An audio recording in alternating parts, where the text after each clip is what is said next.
an kan nem tong lo pua zum za mi fan zo hi I lut zia te a shevem I leiril I hlan kha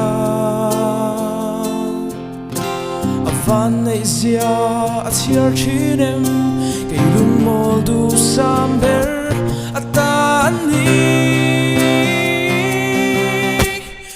thiam lo ma.Hla theh lo ngaihthlak sak mel zo ka zong fo thin mi hei zong zinga ka duhsam zong te tak ram chang lo ma se I mang an chok tu tal ni.Hla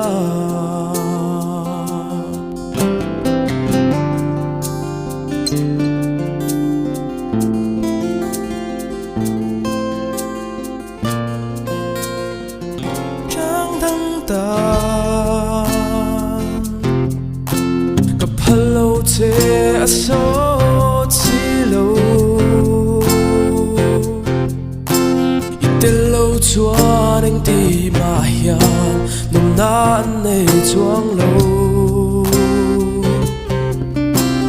kiang a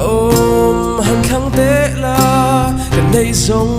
po nei la dang eng ma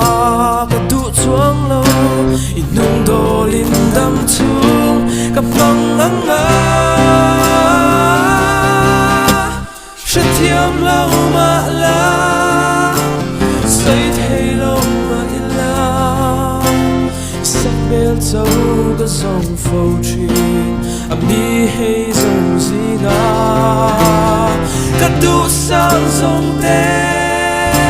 tak ram chang lo ma se I mang an chok tu tal ni.Hla kiang ngoi mual liam I rel ni a po I lim nan chuan nui zai rel kan nual thiam lo ma.Hla theh lo ngaihthlak I sak mel zo ka zong fo thin mi hei zong zinga ka duhsam zong te tak ram chang lo ma se